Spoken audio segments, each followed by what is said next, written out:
Bonjour, alors aujourd'hui on va regarder la leçon 159 pour l'externe, 109 pour l'interne, sur les formes linéaires. Les titres sont un petit peu différents, mais bon quand même ça se ressemble. Formes linéaires, dualité, donc ça c'est déjà en commun dans les deux leçons.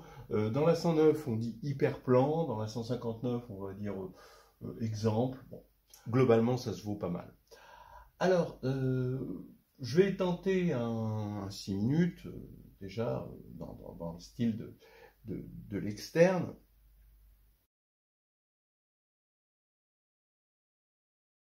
Tout d'abord, une forme linéaire, c'est une application linéaire d'un espace vectoriel E. Alors là, on est en dimension finie sur le corps de base de l'espace, K, et E étoile, donc c'est L de E, K. Ce qui fait que la dimension, c'est égal à N, exactement la dimension de E. En fait, quand on a une base de E, on peut construire EJ étoile de EI égale delta IJ, le symbole de Kronecker. Donc ça va définir par le théorème fondamental de l'algèbre linéaire une unique forme linéaire. Et bon, on voit bien que ça fait une partie libre, et donc ce sera une base grâce à la dimension. Les EJ étoiles forment une base. Bien. Qu'on appelle la base duale, et ça nous donne des jolies formules sur la décomposition d'un vecteur dans la base et la décomposition d'une forme dans la base duale. On aura ensuite d'autres jolies formules, en particulier quand on applique cette formule au polynôme de degré inférieur ou égal à n, on aura une formule en prenant pour EI la base des x moins 1 puissance k, k allant de 0 à n, et aussi quand on a une famille alpha i d'éléments du corps qui sont 2 à 2 distincts, là par contre on part de l'évaluation et ensuite on obtient une base dont cette base-là était duale, et là c'est la base des polynômes interpolateurs de Lagrange. On a ensuite l'orthogonalité. On définit, quand on a un sous-espace F, son orthogonale dans E étoile, qui est égal à l'ensemble des formes linéaires qui s'annulent sur F. Et on sait que la codimension de F orthogonale est égale à la dimension de F. Entre parenthèses, cette orthogonalité va nous donner une bijection entre les hyperplans de E et les droites de E étoile. Et ça, c'est intéressant de voir un hyperplan comme une droite. Voilà, ça simplifie les choses, on va dire. On a aussi, grâce à l'orthogonalité, bien un dictionnaire entre l'addition et l'intersection, ici, puisque l'orthogonale va transformer la somme en inter et inter en somme. Voilà, ça c'est intéressant. On a de plus, pour compléter ce dictionnaire que l'on a commencé ici, donc quand je dis dictionnaire, c'est dictionnaire de traduction, si U est une application linéaire de E dans F, on a la transposée, ici, qui va aller de F étoile dans E étoile, donnée par U transposée de phi égale phi rond U. Voilà.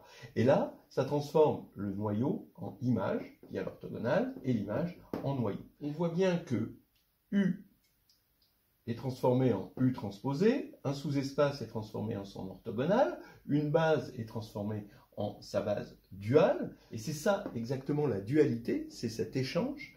C'est le fait qu'on puisse revenir vient du fait que E, l'espace vectoriel, est canoniquement isomorphe au bidual. Il n'est pas isomorphe canoniquement au dual, même s'il est isomorphe, évidemment, mais cet isomorphisme dépend de la base, mais il est canoniquement isomorphe au bidual. Ce qui fait que tout espace peut être vu comme le dual d'un espace. Ça, c'est intéressant. De la même manière, le bi-orthogonal, ça va être le sous-espace, le bi-transposé, ça va être l'application linéaire de départ, et ça, c'est intéressant, ça nous permet de faire des allers-retours par la dualité, qui nous permettent d'obtenir, à chaque fois qu'on a un théorème, on peut en avoir un second gratuit. Les applications. Alors par exemple, une application de la dualité, c'est de calculer le nombre de familles génératrices à m éléments, m forcément plus grand que la dimension n, pour que ce soit générateur, dans Kn, quand K est un corps fini. Voilà, on sait faire les parties libres, et bien grâce à ça, on va pouvoir faire les parties génératrices grâce à la dualité. Forme quadratique, alors ça c'est une magnifique application, c'est un grand chapitre, et plus généralement les formes bilinéaires, pas forcément symétriques je veux dire, les formes bilinéaires, elles vont être en isomorphisme avec les applications linéaires de E dans son dual. Ce qui nous permet d'une part, de donner une notion de non-dégénérescence à une forme bilinéaire, c'est quand l'application ici va être un iso, de regarder la dimension, et même plus généralement le sous-espace orthogonal pour une forme bilinéaire donnée.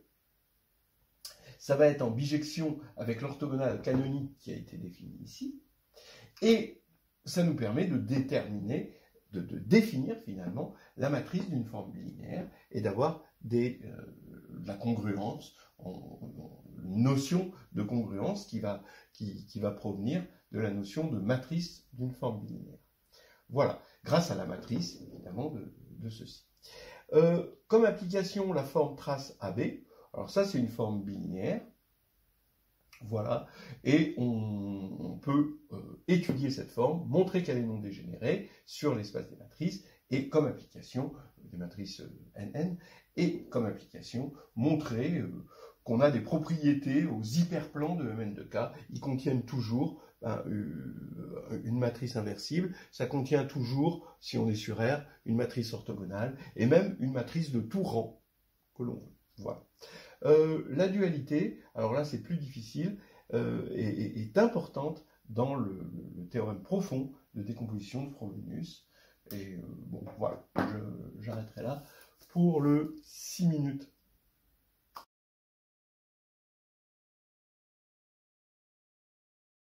Alors quelques petites questions de jury, des questions simples, moins simples, des qui sont sujettes à discussion. Mais surtout pour tester, pour voir si le candidat a bien maîtrisé les éléments fondamentaux de la leçon. Alors d'abord, voici, donc là on a un polynôme, on a alpha i 2 à 2 distincts de 1 à n dans un corps K, et on regarde ce polynôme bon, qui est bien défini, de degré forcément n-1. Il faut montrer que cette famille de polynômes forme une base de K de x n-1, donc de l'espace vectoriel des polynômes de degré inférieur ou égal à n-1. Bon. Donc là, il faut avoir le réflexe d'utiliser justement l'évaluation en alpha i. Donc pour montrer que c'est une base, il suffit de montrer que c'est libre, et vous écrivez une combinaison linéaire, et vous évaluez cette combinaison linéaire en alpha i, ce qui va faire que ça va isoler un lambda i, en quelque sorte, coefficient, lambda i égale 0, et ça va faire que tous vos coefficients vont être nuls, ce sera libre, et ensuite ce sera une base par dénombrement. Voilà. Celui-ci, c'est juste l'idée d'utiliser les formes linéaires. Celui d'utiliser la dualité, je le trouve intéressant, vous regardez, est très classique. Il faut montrer que dans un espace de dimension n, et si H est une famille d'hyperplans de 1 à k, la dimension de l'intersection des HJ est supérieure ou égale à n-k. Voilà. Alors ça, quand on ne connaît pas, c'est vrai que on peut se poser la question, mais l'idée, c'est justement de bien insister dans la leçon sur la dualité, parce que la dualité vous transforme un hyperplan en une droite. Donc, bien se rendre compte de cette simplification de l'esprit, où un hyperplan, c'est un truc compliqué, une droite, c'est un truc simple. Mais le bouton sur lequel il faut appuyer pour transformer l'un à l'autre, c'est l'orthogonalité. Donc ici, on prend l'orthogonale. Donc il suffit de montrer que la dimension de l'orthogonale est inférieure ou égale à k. Mais l'orthogonale, ça va être la somme de droites, de k droites, et forcément, ça veut dire qu'on a un sous-espace engendré par k éléments. Voilà, vous voyez, donc c'est le côté, donc évidemment, un sous-espace engendré par k éléments, sa dimension est inférieure ou égale à k, donc c'est terminé.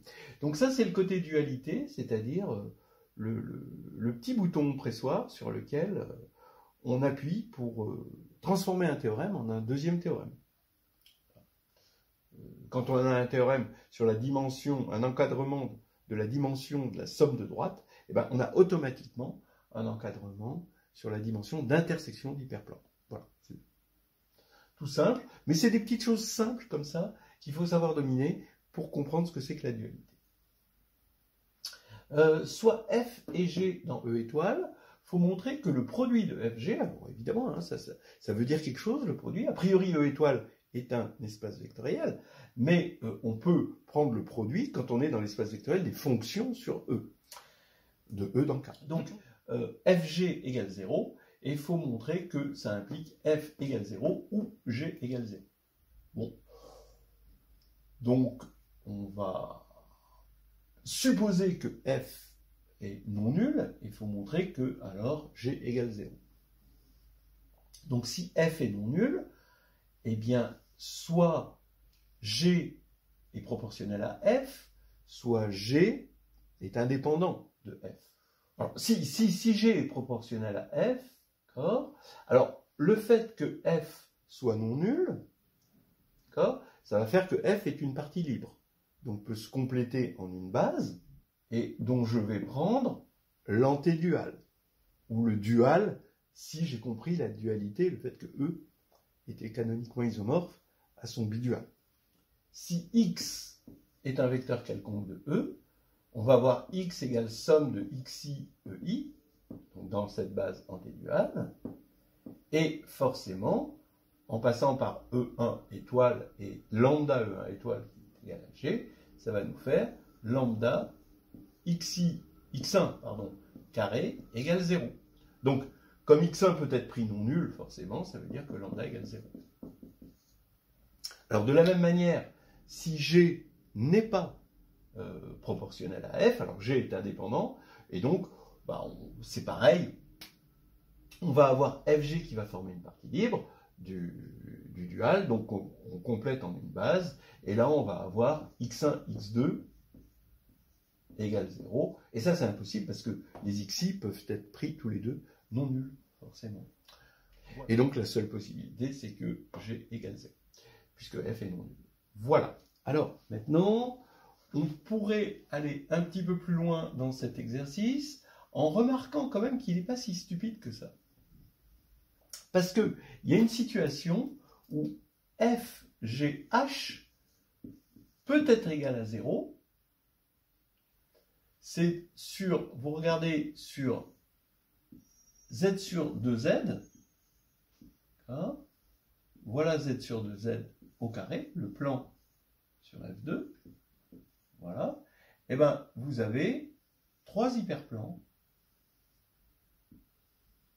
Et l'espace, le plan, est réunion de 3 hyperplans.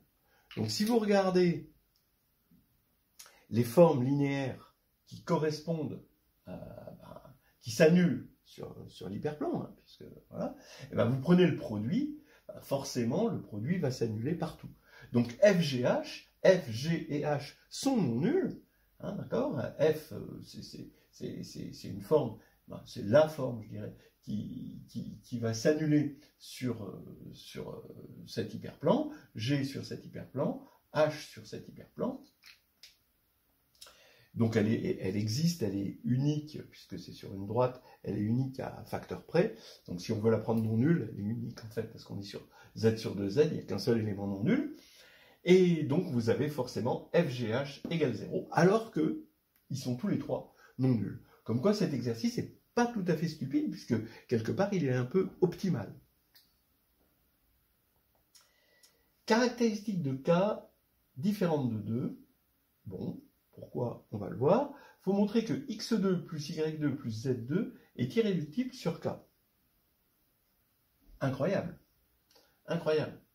Bon, je vous dirai pourquoi c'est incroyable, mais a priori, c'est assez incroyable.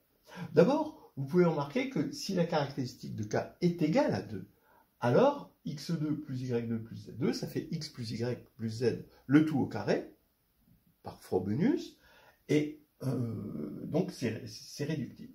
Maintenant, la première chose à dire, c'est que s'il n'était pas irréductible, alors x2 plus y2 plus z2, comme il est homogène de degré 2, se décomposerait en f, g, avec f et g non constants. Maintenant, si on regarde le plus haut degré de f, bah, si c'était 2, ça voudrait dire que le plus haut degré de g serait 0. Donc le plus haut degré de f, c'est 1. Et donc le plus haut degré de g, c'est 1. Maintenant, le plus bas degré de f, bah, si c'était 0, alors le plus bas degré de g serait 2. Mais c'est pas possible, puisque son plus haut degré, c'est déjà 1. Donc ça veut dire que le plus haut degré de f et de g, et le plus bas degré de f et de g, c'est 1. Bon. Ça veut dire que f et g sont homogènes de degré 1, ça veut dire que f et g sont des formes linéaires. Et là, ça y est. Donc une forme linéaire, hein, finalement, quand on a une base, hein, comme ça, quand on est sur k puissance n, c'est rien d'autre qu'un polynôme homogène de degré 1 en les variables. Et maintenant, f et g sont des formes linéaires. Ben oui, mais ça c'est une forme quadratique. Et on l'a comme produit de deux formes linéaires.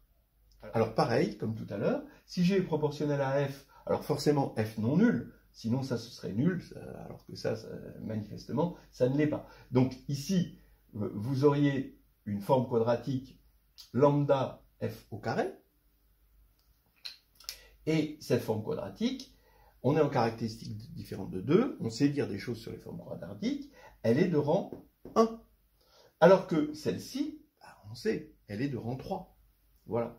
Donc c'est pas possible. Et si f et g sont indépendantes, eh bien, on sait faire la méthode de Gauss, hein, avec f plus g au carré, moins f moins g au carré, sur 4, parce qu'on a une caractéristique différente de 2, on a une méthode de Gauss, et ça reste indépendant, et on voit que c'est de rang 2.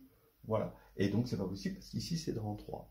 Donc, c'est impossible. Voilà. Donc, je trouve cet exercice assez extraordinaire, parce qu'on se dit, c'est irréductible, sur tout cas. Alors après, vous allez dire, bah oui, bah on va chercher une extension. Oui, mais l'extension, elle sera toujours de caractéristiques différentes de 2. Vous ne changez pas la caractéristique avec une extension. Donc, ça reste irréductible dans toute extension pour des raisons purement de rang de forme quadratique. Hein, voilà. Bon, il faut montrer qu'on a un isomorphisme ici entre le quotient E sur F étoile et F orthogonal. C'est un petit exercice. Hein, bon. Alors d'abord, on peut remarquer qu'au niveau dimension, c'est bon, parce que ça, la dimension, c'est dim de E moins dim de F. D'accord, puisque c'est le dual conserve la dimension. Et là, c'est dim de E moins dim de F aussi. Et en fait, il suffit de trouver un morphisme, bon, bah, à peu près bien.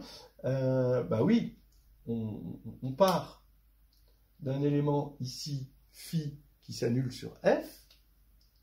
Il va de E dans K et il s'annule sur F. Et donc, voilà, phi, il appartient à F orthogonal et il s'annule sur F. Donc, c'est le passage au quotient. Voilà. Et là, on montre que, là, on a un passage au quotient notaire, hein, et donc on montre que l'application phi donne phi bar, bah, est iso. Alors, comme on a égalité de dimension, il suffit de montrer soit qu'elle est injective, soit qu'elle est surjective. Mais elle est clairement surjective, parce que si on a un élément comme ça, eh ben, on peut remonter ici, on a un élément comme ça. Voilà. Donc là, c'est avec la surjectivité, hein, qu'on prouve, je pense, le plus facilement, on a l'isomorphisme. Voilà. Alors maintenant, dernier exercice, on a n dans grand N. Et on se donne des xi dans R, 2 à 2 distincts. Il faut montrer qu'il existe des réels lambda i, de 0 à n, comme les xi, hein, tels que pour tout polynôme réel de degré inférieur ou égal à n, cette intégrale-là, voilà, est égale à une somme de lambda i, p de xi, i de 0 à n. Voilà. Alors la première remarque à faire, c'est que l'application qui a P donne ceci est une forme linéaire. Voilà. Donc, bien, elle se décompose dans la base des évaluations en XI. Et pourquoi les évaluations en XI, ça forme une base? Parce qu'il y a les polynômes de Lagrange, ou inversement. Voilà. Voilà, ça fait des petits exercices assez jolis qui sont particuliers à la forme linéaire et dualité. Je n'ai pas donné d'exercice ici qui concernait la trace, qui est quand même une forme linéaire extrêmement importante, mais on pourra en parler au moment des développements. Voilà. On arrête là pour l'instant.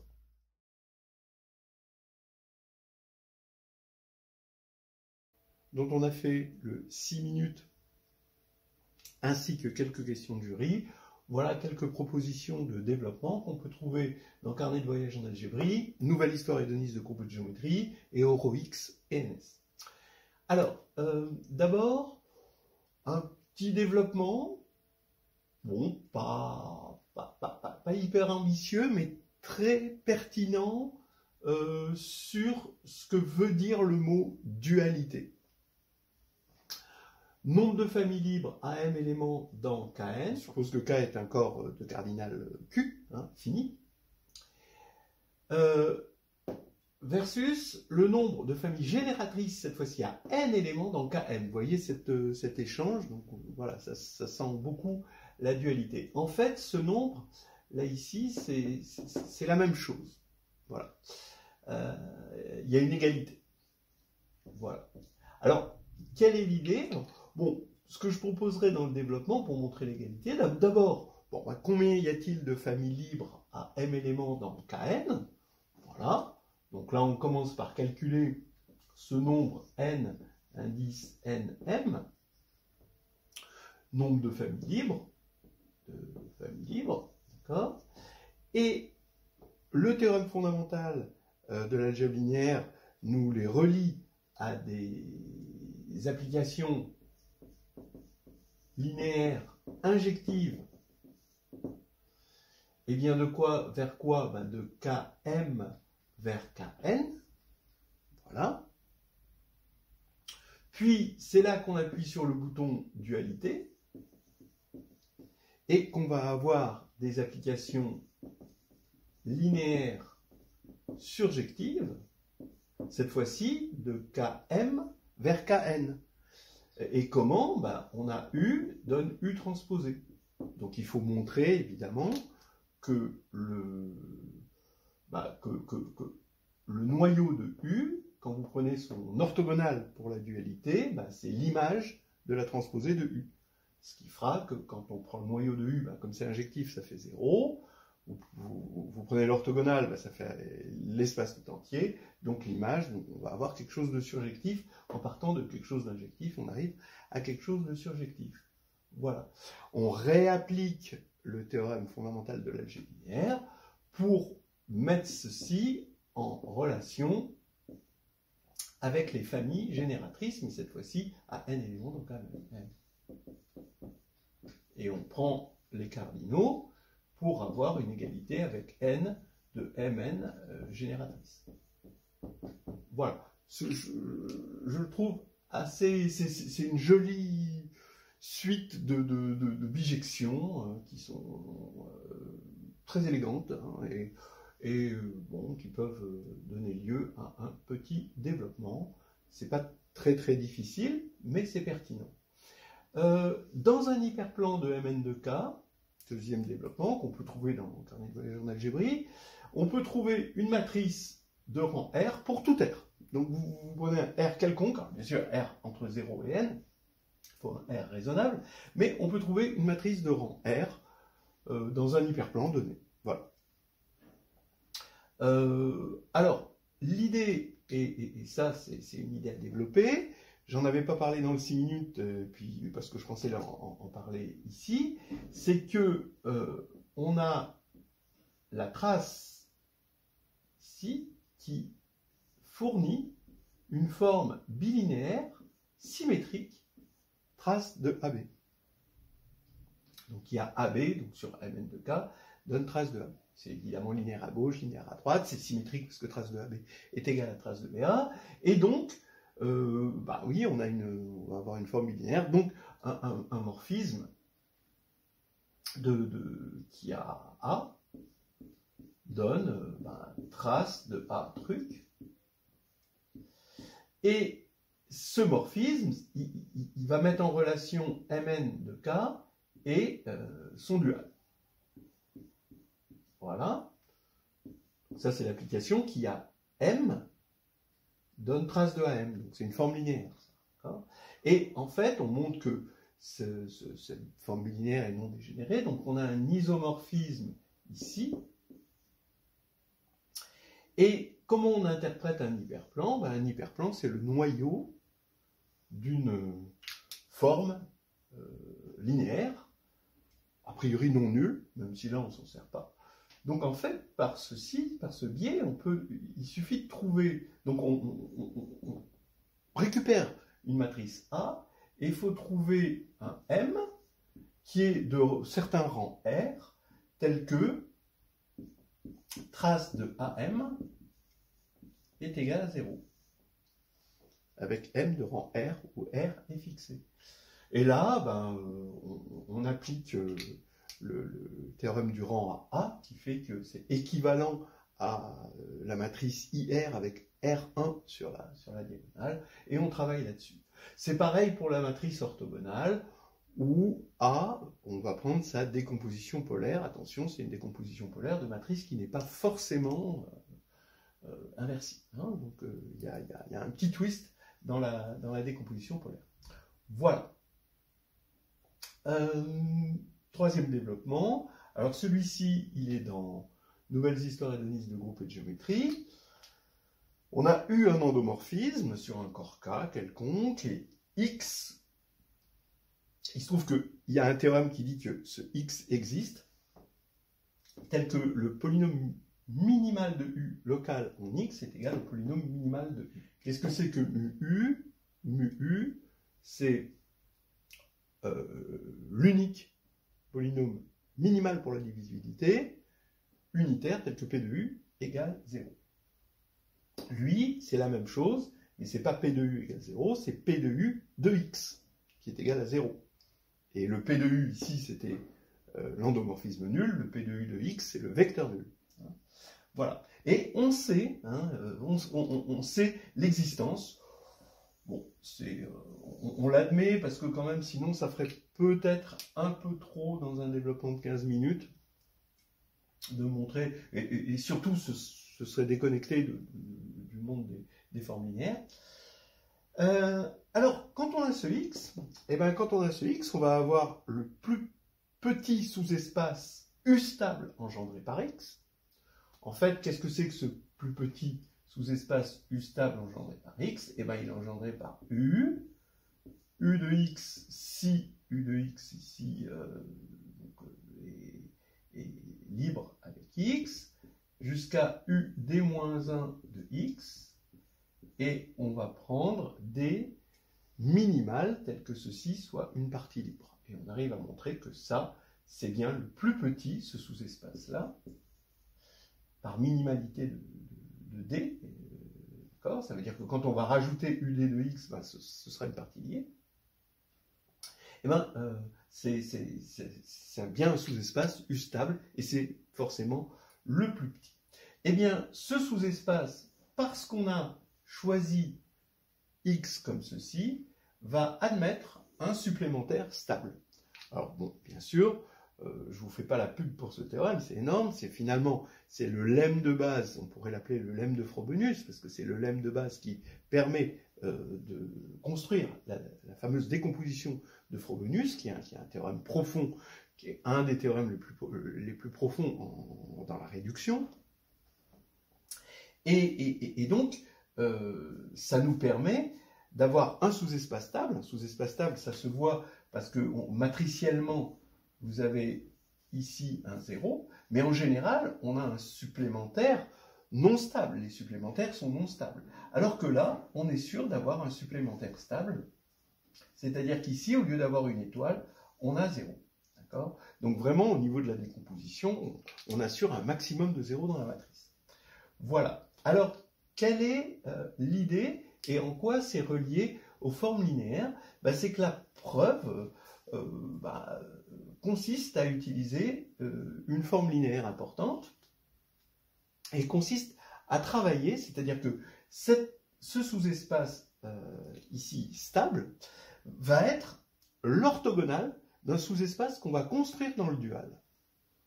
Voilà. Alors, quel sous-espace? Je peux vous le dire. Ici, on a E1, on a une base E1, E2 jusqu'à ED, ici, d'accord? Et on peut comme c'est une famille libre, on peut la prolonger jusqu'à En, hein, on la complète en une base, et on va regarder phi égale ED étoile. On va regarder les images itérées par U transposé de D étoile. Et il se trouve, là ça devient intéressant, c'est que on va obtenir une famille libre. Voilà. En plus, elle engendre un sous-espace U stable, U transposé stable, d'accord? Et ça va être intéressant que ça engendre un sous-espace U transposé stable, parce que son orthogonale, donc si ça, on l'appelle phi, si on pose f égale phi orthogonale, donc c'est plutôt l'antéorthogonale pour certains, donc si on regarde cette orthogonale, f va être un sous-espace U stable, parce que là c'était U transposé stable, et du coup f va être U stable, et on peut montrer qu'il est en somme directe avec le sous-espace de départ ici. Bon, ce développement est consistant, il est profond, et il n'est pas si difficile, il est plus profond que difficile.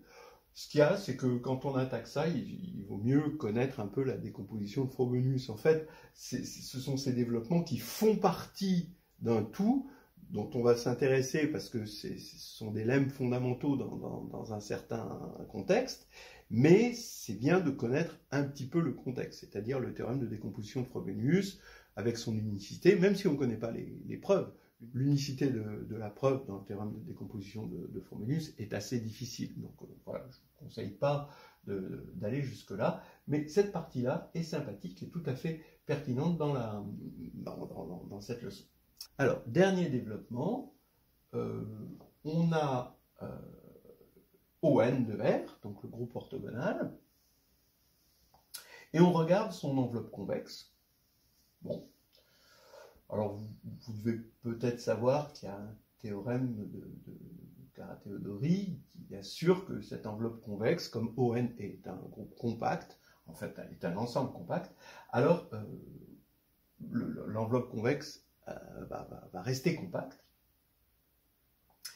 Eh bien, c'est exactement, on peut le déterminer, c'est la boule B, qui est la boule fermée de centre 0 et de rayon 1, 0, la matrice nulle, c'est la boule fermée de Mn de R pour la norme subordonnée N2, la norme subordonnée à la norme 2, à la norme quadratique de Rn.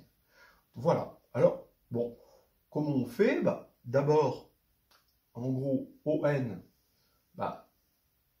c'est constitué d'éléments de norme 1 pour N2, puisque c'est exactement la conservation de la norme 2, la norme quadratique de ON, qui fait que ça va être constitué d'éléments de norme 1. Donc on a une inclusion de ON dans B. Comme B est une boule pour une norme, elle est convexe. Donc on a déjà une inclusion qui est assez claire. Alors pour l'inclusion inverse, on va partir d'un M dans B, et on va supposer que M n'appartient pas à conv de ON, et du coup, on va pouvoir le projeter donc sur un convexe. On a une unicité de la projection sur un convexe, d'accord, sur ce convexe-là, et là, ça, c'est un certain n. Alors, là, on le projette pour la norme 2, la norme quadratique, la norme quadratique. Alors, on sait, c'est vendu avec, pour cette projection. Eh bien, bon, je vous rappelle, c'est une projection pour un produit scalaire, hein, pour une norme qui provient d'un produit scalaire. Hein. Et donc, c'est vendu avec que quel que soit V dans l'enveloppe convexe de ON, eh bien M moins N, V moins N, donc ça c'est le produit scalaire, est inférieur à 0. C'est quelque chose que vous pouvez voir avec un petit dessin, que si vous avez M là, ça c'est votre convexe, là, hein, d'accord? Et ici c'est votre projection sur N, vous allez avoir, quel que soit V dans le convexe, ben, ici vous allez avoir en gros un angle obtus, d'accord? Ce qui va faire cette négativité ici. Alors maintenant, l'idée, c'est de regarder ça, ce produit scalaire, comme une trace. Et c'est là qu'intervient vraiment la forme linéaire trace.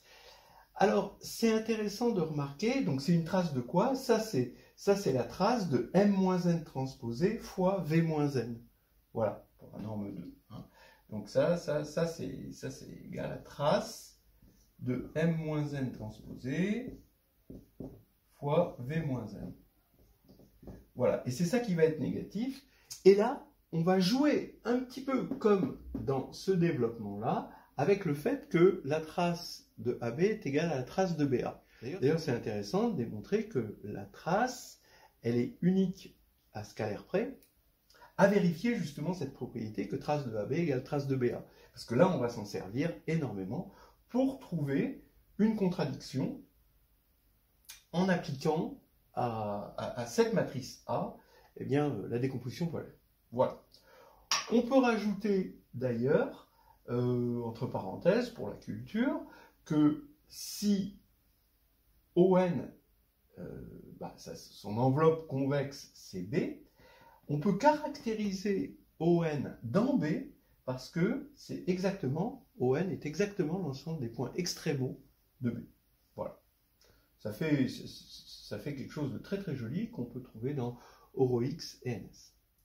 Je proposerai d'ailleurs bientôt sur la chaîne la preuve complète de ce résultat en ajoutant le fait que ON est l'ensemble des points extrémaux de B parce que bon, autant les autres sont déjà sur la chaîne, autant celle-ci manque cruellement. Voilà. Eh bien, on va s'arrêter là et je vous dis à bientôt.